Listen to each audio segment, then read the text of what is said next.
Bienvenidos a una nueva edición de Mundo Películas. Estamos en Culto Bar, Estados Unidos 246.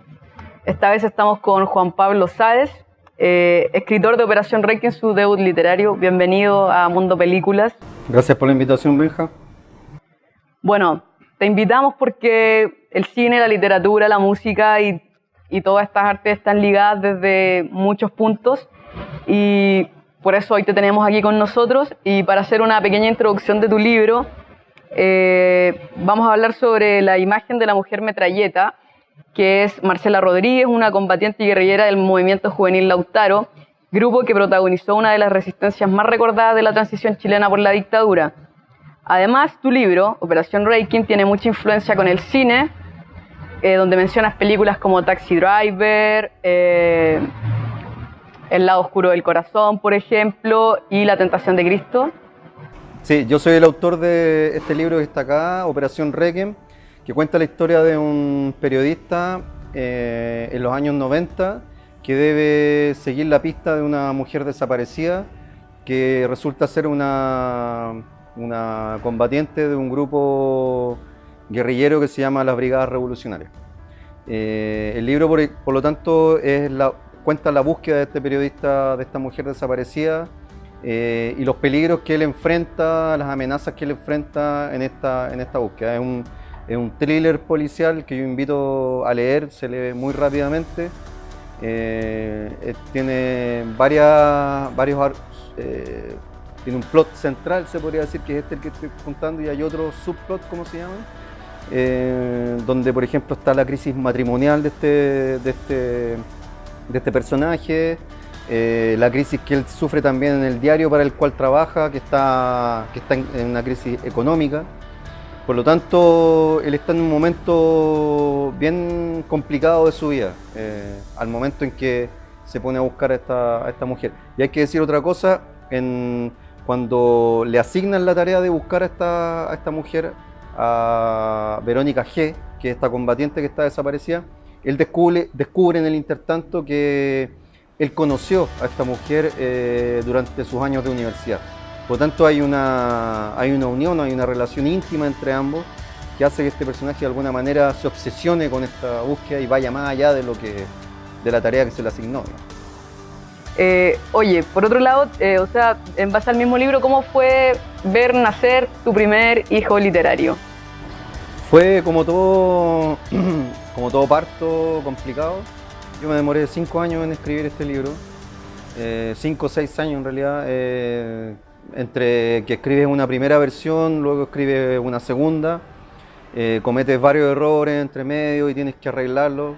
En mi caso, por ejemplo, yo escribí una primera versión y toda la segunda parte prácticamente fue reescrita, ocupando obviamente el molde original, pero cambié el final y lo pulí bastante. Entonces, a diferencia quizá de lo que hacen muchas personas que intentan terminar una primera versión y lanzarlo, yo me preocupé como de que quedara bien amarrado, digamos, sobre todo la parte final. Porque como tú decías, este es un thriller y como en todo thriller o policial tiene que quedar, la verosimilitud es algo muy, muy importante. O sea, es súper importante que el lector se crea todo lo que está ocurriendo en esa historia, que no deje a un lado el libro y diga, no, esto es increíble, es inverosímil, yo no puedo seguir leyendo esto. Esto no ocurriría en la vida real. Así que fue, sobre todo el final, fue muy difícil de llegar a él, pero yo creo que lo logré. Sí. Oye, sin intención de hacer spoiler, anteriormente mencioné las películas a las que hace referencia.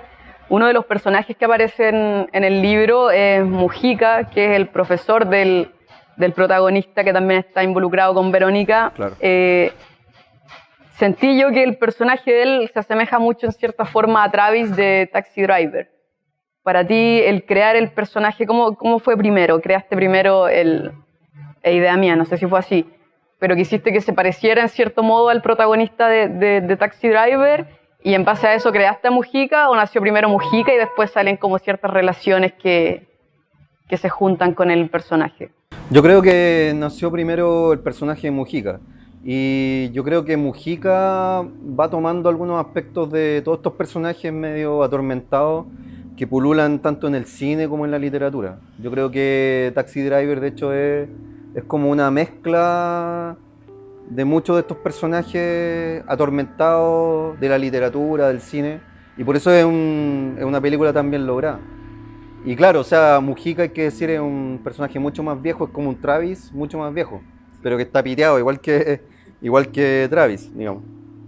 Y sí, o sea, obviamente yo estoy muy influenciado por el cine porque lo primero que estudié después de salir del colegio fue cine, por lo tanto el cine tiene mucha influencia en cómo escribo y sobre lo que escribo.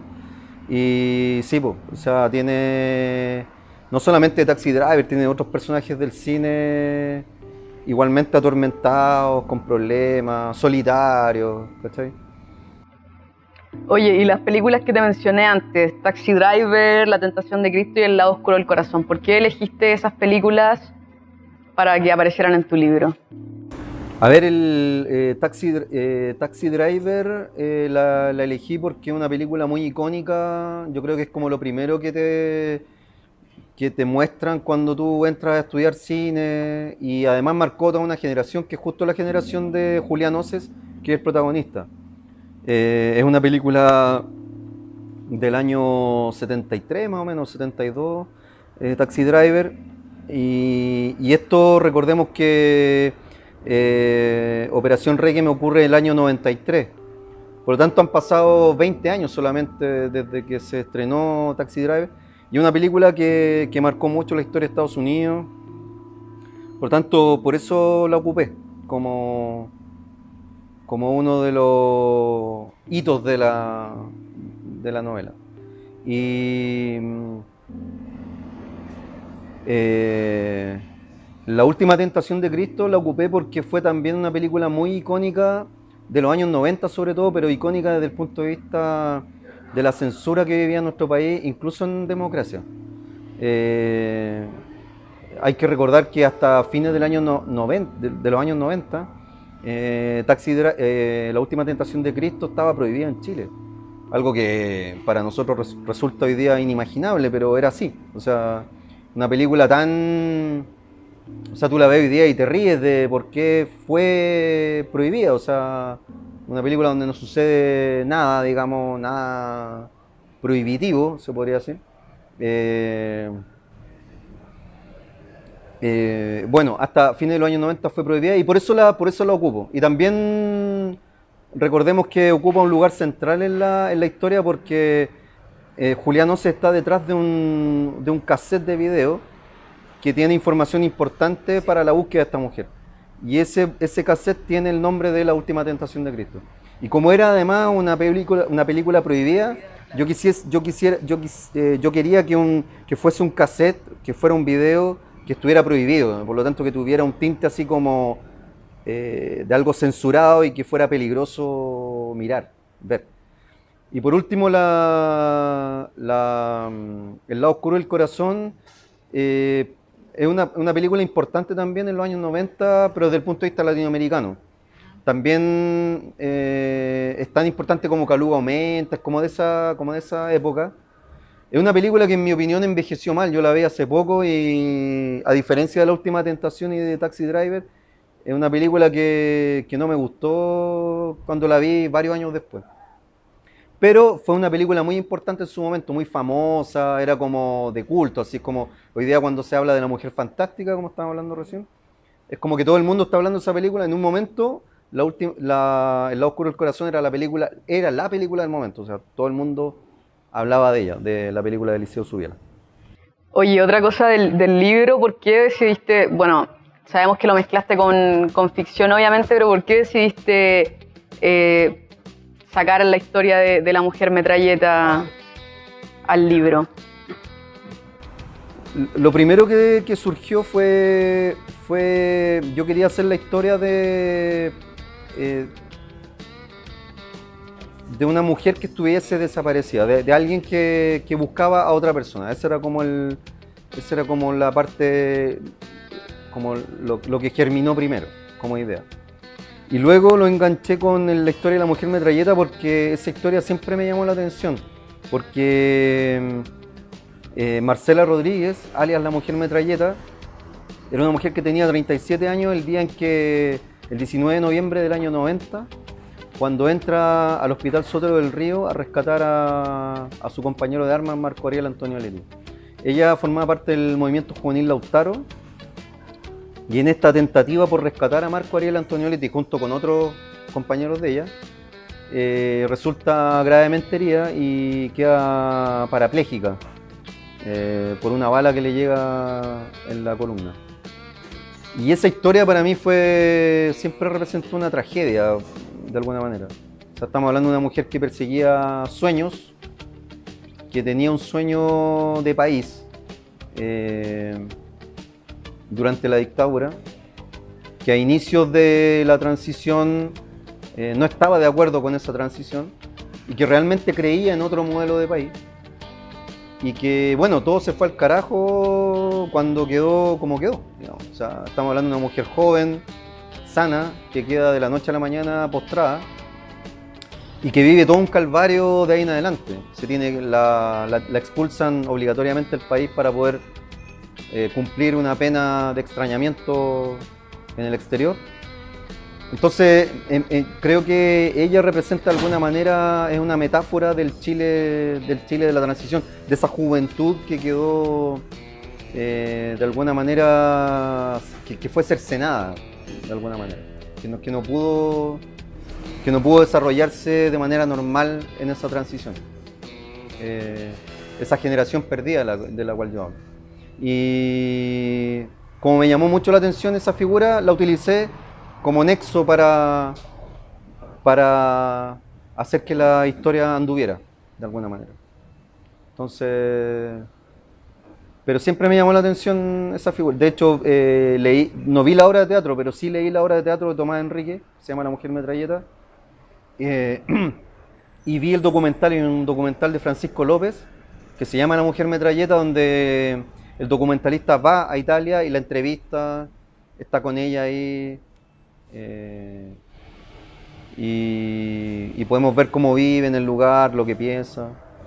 Entonces, es una mujer además que si tú ves la historia de nuestro país, o las élites trataron de arrinconarla. O sea, es como esta historia es como lo que está pasando hoy día con Palma Salamanca. No sé si has escuchado hablar de lo que está pasando hoy día con el frentista que tomaron detenido en Francia. Ah, sí. Y que está acusado bueno, él está confeso, el autor confeso del crimen del senador Jaime Guzmán. Es como esta historia que de repente surge, como violentamente, es como que pareciera que el país estuviera viviendo una vida normal y de repente estos personajes te rompen esa normalidad y te dicen en el fondo, aquí hay cosas que no están resueltas, la historia de nuestro país no está resuelta. Y te vienen a recordar, pueden pasar 30, 40 años, pero estos personajes te recuerdan siempre lo que pasó alguna vez. ¿Algún consejo para los que estén partiendo en la escritura, ya sea de algún libro, algún guión? Yo creo que la perseverancia es como lo más importante. Yo no soy como de dar consejos así como hagan esto, pero la perseverancia es como lo principal. También como hacer que tus escritos, tus guiones o tus creaciones literarias, ojalá que tú se las muestres a alguien más, porque es muy fácil de repente ponerse pesimista y decir esto es malo. O sea, juzgar uno mismo su propia obra creo que es lo más malo que uno puede hacer. Yo creo que porque uno es muy autoexigente generalmente. Entonces lo bueno es que lo mejor sería que tú se lo muestres a otra persona, a tu amigo, a tu familia, y ellos juzguen por ti. ¿Ya? Porque de repente es muy bueno lo que estás escribiendo y tú no lo sabes. Entonces hay que persistir en esa línea, quizás. Pero eso, muchas gracias por acompañarnos el día de hoy. Recomendado tu libro al 100%. Nadie se va a arrepentir de leerlo. Un libro rápido, un thriller que te deja 100% metido en la historia, político. En algunas partes me hizo reír, entre medio de lo que contabas tú anteriormente, que claro, que también está esta historia del del protagonista con su exmujer y que de repente hay unas frases que ahí tengo marcadas en el libro, media sad, que es como, claro, como una historia secundaria dentro de la misma historia, pero que también tiene su potencia. Yo tengo millones de frases marcadas de aquella historia.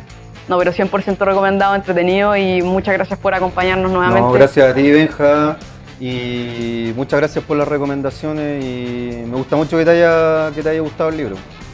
Muchas gracias por la invitación. Vale, pues gracias. Seguimos bebiendo aquí en Culto. El Culto Bar.